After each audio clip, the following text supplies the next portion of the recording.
Today we are going to discuss about Economy PYQ 2021, and as you know, I will be telling you how to do it with the ease.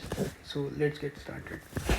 So this is the first question on your screen, and as I've told you earlier also, first read the main part of the question. Like this is the first part, this is the second part, and highlight the what is asking here, correct one, incorrect one, and then read the question. So let's get started. Indian government bond yields आपको पता है yields क्या होते हैं कि आपके price से bond price से इन्वर्सली प्रोपोर्शनल होते हैं कि प्राइस बढ़ेगा तो यील्ड कम हो जाएगा या यील्ड बढ़ेगा तो प्राइस कम हो जाएगा. ठीक है, अभी इसमें ब्रॉड टर्म पूछ रहा है. यहाँ पर अपन को हाईलाइट करना है ना इन्फ्लुएंस तो कुछ भी कर सकता है ज़्यादा चीज़.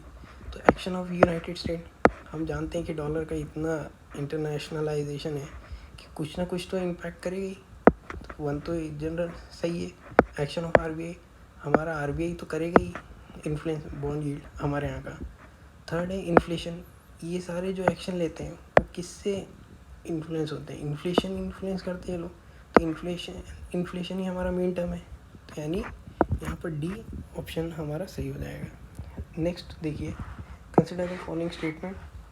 Effect of devaluation of a currency is that it necessarily यानी होना चाहिए. क्या है? करेक्ट पूछा है. ठीक है, ये मार्क कर लिया मैंने करेक्ट. अब जाके मैं स्टेटमेंट पढ़ूंगा. Improve the competitiveness of the domestic export in the foreign market. ठीक है, increase the foreign value of the domestic currency. Improve the trade balance. अभी यहाँ पर क्या है, थोड़ी ये एनालिटिकल क्वेश्चन है. तो इसको कैसे डील करना है कि जैसे improve the competitiveness of the domestic export, यानी एक्सपोर्ट कब ज़्यादा होगा अच्छा, जब $1 अगर मान लीजिए 40 रुपये का हो रहा है. ठीक है, अब वो $1 अभी हो जाएगा 70 रुपये का. तो फिर इसमें क्या है, जो 70 रुपये का है तो जो भी अपन एक्सपोर्ट करेंगे तो बाहर वाली कंट्री को, यानी जैसे यूएसए को, यहाँ के आइटम थोड़े चीप मिलने लगेंगे. जो $1 में पहले 40 रुपये का सामान आता था, अब वही $1 में 70 रुपये का सामान आ रहा है. तो यानी कॉम्पिटिटिवनेस बढ़ जाएगी, यानी ज़्यादा लोग मांग करेंगे इंडिया के. तो ये स्टेटमेंट सही है. अभी जो हमको पक्का सही लग रहा है पहले उसको मार्क कर लेते हैं. इसमें यानी 2 ऑप्शन यानी कट गए हमारे, सी डी कट गए, सिर्फ ए और बी में देखना है.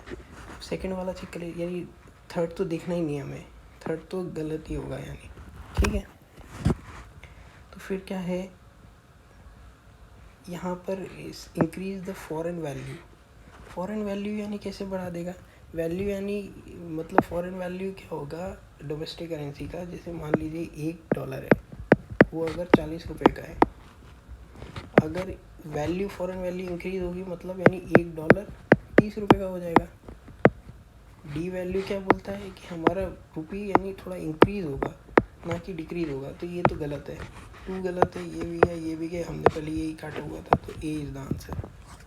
Next question, which of the following is likely to be most inflationary in its effect? Repayment of public debt, borrowing from public to finance a budget deficit. ठीक है, third है borrowing from bank to finance a budget deficit, creation of a new money to finance budget deficit. अभी ये वाला हम सबको पता है कि नया मनी छापेंगे तो उससे यानी मनी सप्लाई बढ़ जाएगी रुपये की, तो उससे है ना मनी अपना रुपी टर्म्स में ज़्यादा हो जाएगा. तो ये इन्फ्लेशनरी बहुत ज़्यादा होता है. तो इसको तो डायरेक्ट डी, ये वाले क्वेश्चन गलत नहीं होने चाहिए आपके. ये गलत करती है यानी ब्लंडर हो गया, आप बहुत लोगों से पीछे चले जाएंगे. तो इसलिए ये तो आपको सही करना ही है. आपने एक बार नोटिस करी होगी जो मैंने येलो मार्क करा है, वो तो आपको सही करने ही करना है, क्योंकि ये बहुत ही ईजी क्वेश्चन है और बहुत ही ईजिली आपके मार्क्स आ जाते हैं. ठीक है, नेक्स्ट अपन करते हैं. With reference to Indian economy, demand pull inflation can be caused by increase by which of the following. यानी इसका कहना है कि डिमांड पुल इन्फ्लेशन है, यानी डिमांड जैसे बढ़ेगी, लोग ज़्यादा डिमांड करेंगे तो यानी प्राइस बढ़ता है, क्योंकि शॉर्टेज होता है सप्लाई का. तो वो किस वजह से होगा? एक्सपेंशनरी पॉलिसी यानी ज़्यादा पैसा गवर्नमेंट खर्च कर रही है, ज़्यादा पैसा विद पब्लिक होगा तो ज़्यादा परचेजिंग पावर होगी, तो ज़्यादा मनी होगा, तो ये सही है, 1 सही है, तो अपना ये बी ऑप्शन कट गया। फिस्कल स्टिमुलस और एक्सपेंशनरी पॉलिसी एक तरीके का सेम ही टाइप है, तो 1 और 2 तो सही लग रहे हैं, तो ये यहाँ पर ACD में लग रहा है। इन्फ्लेशन इंडेक्स वेजेस, ये तो पता नहीं है, मेरे को भी नहीं पता था तब, अभी भी नहीं पता है, ठीक है। तो 4th वाले में क्या है, हाई परचेजिंग पावर, ये जो मैंने अभी एक्सप्लेन करा कि एक्सपेंशनरी होगा तो पैसा ज़्यादा हो जाएगा, ज़्यादा पैसा होगा यानी हाई परचेजिंग पावर, तो 4 भी सही है, 1 भी सही है, 2 भी सही है। 1 to 4 वाले ऑप्शन किस किस में, ए में है और डी में है, ठीक है। अब 5th ऑप्शन देखते हैं, राइजिंग इंटरेस्ट रेट, यानी इंटरेस्ट रेट बढ़ा दोगे तो पैसा कम जाएगा पब्लिक के पास, ठीक है, कम जाएगा तो कम परचेजिंग पावर होगी, तो ये तो अपोजिट स्टेटमेंट हो गए, 4 और 5 और 1 और 5, 2 और 5, तो 5 वाला जाएगा नहीं है। अभी आपको ऊपर भी नहीं पता होता, सिर्फ यही पता होगा, तो आप यहाँ से कट करके डायरेक्ट ए ऑप्शन पे जाते हो, सही होता है आपका, ठीक है। ये यूपीएससी की आदत है कि यानी एक ये जो भी 5 स्टेटमेंट वाले होते हैं वो ऐसा बनाए कि एक ऑप्शन भी आप अच्छे से पहचान जाए तो आपका पूरा क्वेश्चन बन जाता है, तो इसको ध्यान से पढ़ना है और लॉजिक के साथ जाना है, ऐसे जल्दबाजी में गलत होते हैं ऐसे क्वेश्चन, ठीक है। आगे बढ़ते हैं। The money multiplier in an economy increase with which of the following, increase in CRR, increase in SLR, increase in banking habit of the people, increase in population. अभी देख लीजिए, CRR बढ़ाऊँगा, ये RBI यूज़ करती थी ताकि money supply कम हो जाए, तो ये नहीं होगा।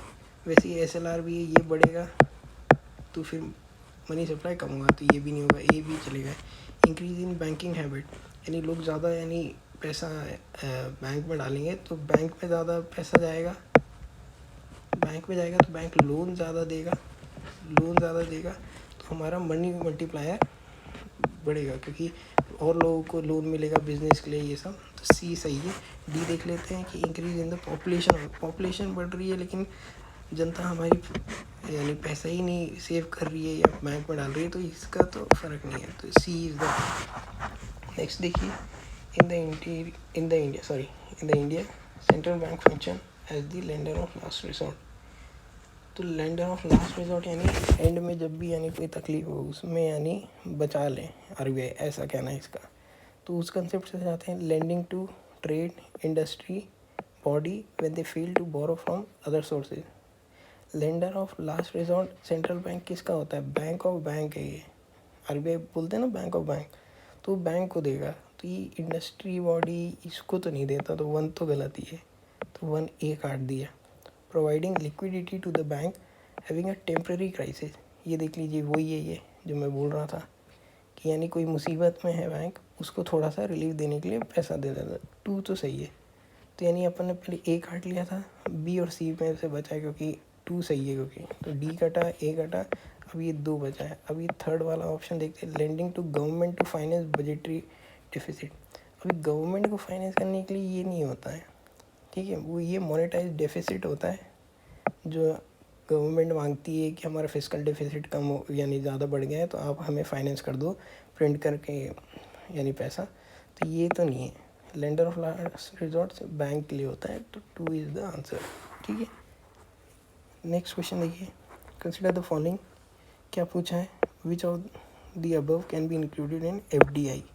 FDI से हर 1-2 साल में क्वेश्चन आते ही आते हैं और रिपीट भी होते हैं कि कैसे होता है, इसका कंसेप्ट बस जान लीजिए। FDI क्या होता है, बहुत लोगों को इसमें डाउट रहता है। FDI क्या होता है, अगर हम 10% से ज़्यादा किसी अनलिस्टेड कंपनी में इक्विटी शेयर बाय करती है, कौन, फॉरेन कंपनी इन इंडिया, तो उसे FDI कहते हैं, ठीक है। वही FPI क्या होता है, पोर्टफोलियो इन्वेस्टर होता है, ये क्या होता है, less than 10% of share buy करते हैं in Indian company through share market, ठीक है, तो ये FPI होता है। तो इसमें डाउट नहीं होना चाहिए आपको, ये बहुत क्लियर होना चाहिए आपका। अब यहाँ देख लेते हैं FDI क्या होता है, फॉरेन करेंसी कन्वर्टेबल बॉन्ड, सारे इक्विटी, हमने देखा था कि FDI में इक्विटी, ओनली इक्विटी होता है, ठीक है। अभी यहाँ बॉन्ड लिखा है, बॉन्ड होता तो ये गलत होता, कन्वर्टेबल यानी बॉन्ड अभी है, बाद में कन्वर्ट होने का, इक्विटी में कन्वर्ट होने का ऑप्शन है, तो ये 1 सही है। 1 देख लीजिए, ये ऑप्शन नहीं है यहाँ पर, जैसे 1 और 4 ऐसा कुछ होगा, तो ये 1 तो सही है, तो बाकी ये 2 तो कट जाएंगे 1 2 3 में से और 1 और 4 में से। अभी आपको ये पता है, यहाँ से आप देख लीजिए कि ग्लोबल डिपॉजिटरी रिसिप्ट, ये क्या होता है कि हम वहाँ बाहर के कंट्री में पैसा यानी उठा सकें, ठीक है, बाहर की कंपनी यहाँ इन्वेस्ट कर सके, ये होता है इसका मतलब। और वही FII investment with certain condition, यानी सर्टेन कंडीशन में ये भी कुछ कर सकते हैं कि इक्विटी खरीद लिया, ज़्यादा खरीद लिया 10% से, ये सर्टेन कंडीशन में आ जाएगा, तो इसलिए 2 सही है, तो इसलिए ऑप्शन ए हो जाएगा। सॉरी, यहाँ पर डी ऑप्शन मैंने डाला नहीं, गलती से कट हो गया होगा। So let's take the next question, which of the following effect of creation of black money, काला धन से India has the main cause of worry to the government of India, यानी काले धन से गवर्नमेंट ऑफ इंडिया को क्या problem होती है। What is the problem caused by the black money to the government of India? Diversion of resource to the purchase of real estate and investment in luxury housing. Second क्या है? Investment in unproductive activity and purchase of precious stone, jewellery, gold. Large donation to the political party and growth of regionalism. Loss of revenue to the state and exchequer of loss of revenue to the state exchequer due to tax evasion. अभी आपने एक चीज़ notice करी होगी, UPSC broad वाले answer को बहुत सही मानता है। ये वाला ऑप्शन आप देख के कह सकते होंगे कि इसमें ये भी आता है डोनेशन, फिर इसमें इन्वेस्टमेंट इन अनप्रोडक्टिव वाले में भी आता है।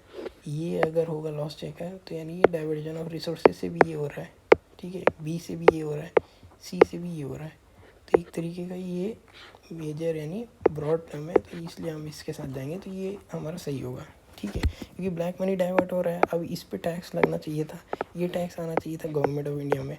गवर्नमेंट ऑफ इंडिया इसका क्या मनी यूज़ करके एसेट बनाती है, इंफ्रास्ट्रक्चर बनाती है, अब वो नहीं होगा, पैसा ये कोई बाहर ले जाएगा, बाहर क्या कर लेगा, वो अनप्रोडक्टिव एक्टिविटी कर लेगा या रियल एस्टेट में लगा देगा, लग्जरी हाउसिंग खरीदेगा, ठीक है, तो ये लॉस ऑफ रेवेन्यू इसका आंसर। नेक्स्ट क्वेश्चन देखिए, consider the following statement, other thing remaining unchanged, market demand for good might increase if, यानी market demand for good increase कब होगा, जब उसका सब्सटीट्यूट, यानी मान लीजिए कि पेंसिल के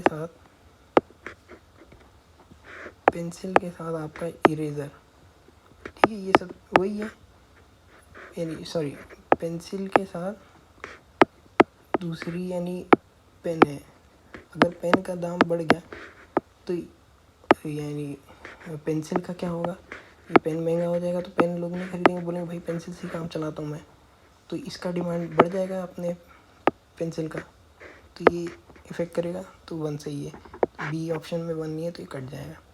सेकंड क्या है, price of its complement increases. Complement क्या है कि जो पेंसिल के साथ मैंने इरेज़र बेचता था, मेरे को चाहिए पेंसिल ही ज़्यादा, इरेज़र तो मिल जा रही थी तो ठीक है भाई, नहीं मिल रही थी तब भी ठीक है, तो इरेज़र बढ़ गया घट गया मैं तो नहीं लूँगा, अगर बढ़ गया सस्ता मिलेगा तो भाई दे दो, ठीक है, इसलिए सेकंड वाला गलत है। सेकंड गलत है तो बी कटा, डी कटा, अब ए और सी में से देखना है। 4 सही है, तो 4 तो मैं पढ़ूँगा ही नहीं, फर्स्ट मैंने पढ़ दिया, सेकंड गलत है, 4 में पढ़ूँगा ही नहीं क्योंकि यहाँ पर 4 कॉमन ही है, ठीक है। थर्ड पढ़ना है, good is an inferior good and income of the consumer increases. अभी आप देख लीजिए, आप अभी सडनली एस्पिरेंट है, आप अगले दिन ही मान लीजिए अंबानी बन जाते हैं, अब अंबानी बन जाएंगे तो आप यानी छोटे इन्फीरियर गुड होगा उसको खरीदेंगे क्या आप, तो यानी जाएंगे भाई मैं मर्सिडीज़ खरीदता हूँ, अब ये नैनो खरीदने थोड़ी ना जाएंगे, ठीक है, तो उसका डिमांड कम हो जाएगा आपका, तो इसलिए थर्ड यानी आप हटा देंगे। अभी अगर थर्ड आपने देख लीजिए कर लिया डिसाइड, तो थर्ड भी हटाते हो तो यही ऑप्शन आ जाता है, ठीक है, विथ रेफरेंस टू, इसे ही कहते हैं ईज के साथ क्लियर करना। आराम से 110 आ सकते हैं आपके, 60 क्वेश्चन ऐसे ही बेसिक से ही आ जाते हैं। लोग जबरन में पैनिक करते हैं, जो 40 क्वेश्चन जो होते हैं उसमें एंशिएंट ये सब करके उस पर फोकस करके अपना टाइम डाइवर्ट करते हैं और अपना पैनिक के मोड पे चले जाते हैं। अभी नेक्स्ट क्वेश्चन देखिए, with reference to urban cooperative bank in India consider the following statement. ठीक है, which of the following is correct, ये मार्क कर लीजिएगा। ठीक है, मेरे को आदत हो गई तो मैं फट से देख लेता हूँ, यहाँ पर मार्क कर लेता हूँ। अभी आपको ये हैबिट करनी पड़ेगी, पढ़ लिया, इधर करेक्ट मार्क कर लिया, फिर जाके मैं स्टेटमेंट पढ़ूँगा। They are supervise and regulated by local board and set up by the state government. अभी ये पहले ही आ गया था कि ये स्टेट गवर्नमेंट नहीं, आरबीआई करेगा, तो यहाँ से ही आप एलिमिनेट करते तो 1 1 1 गया, बी इज़ द आंसर, ये आपका आंसर होता है ना। ये यानी उस समय का था कि जब अर्बन कोऑपरेटिव बैंक में यानी बोल दिया था कि आरबीआई रेगुलेट करेगा। ठीक है, ये बाकी ये ऑप्शन भी पढ़ लीजिएगा, क्योंकि एज इट इज़ ये भी पूछ सकते हैं कि अर्बन कोऑपरेटिव बैंक इशू कर सकते हैं क्या शेयर, है ना। तो ये ऑप्शन कल को क्वेश्चन बन के आ सकता है, ये शेयर कर सकते हैं इशू। और ये लोग है ना पहले बैंकिंग रेगुलेशन में नहीं थे, बाद में अमेंडमेंट के थ्रू 1966 में ऐड करे गए थे अर्बन कोऑपरेटिव बैंक। ठीक है, इसका एक और क्वेश्चन भी आया है पीवाईक्यू में, वो हम डिस्कस करेंगे, ठीक है, बाद में। नेक्स्ट देखिए, ये थोड़ा टफ हो सकता है, तो अगर ये नहीं आए तो ऐसे लीव करने का चांसेस ज़्यादा होता है, तो लीव कर दीजिएगा अगर नहीं आता है तो। ठीक है, बाकी अब देखते हैं with reference to India consider the following statement. Retail investor through demat account can invest in treasury bill government of India in primary market. ये स्टेटमेंट सही है, प्राइमरी मार्केट में रिटेल इन्वेस्टर इन्वेस्ट करते हैं, गिल्ट अकाउंट होता है, उसके through ये रिटेल इन्वेस्टर ट्रेजरी बिल और गवर्नमेंट ऑफ इंडिया के डेट बॉन्ड में इन्वेस्ट करते हैं। तो 1 तो सही है, तो यानी 1 सही है, तो ये सी और डी गया। हमको सिर्फ 2 ही देखना है, 3 तो देखना ही नहीं, देखिए काम ऐसे ही बचता है। The negotiated dealing system order matching NDSOM is a government security trading platform of RBI। ठीक है, अब ये जनरली शक होगा कि ये ट्रेडिंग प्लेटफॉर्म आरबीआई का है कि नहीं है, लेकिन ये सही है, ये फैक्चुअल है, तो ये सही होगा, तो बी है।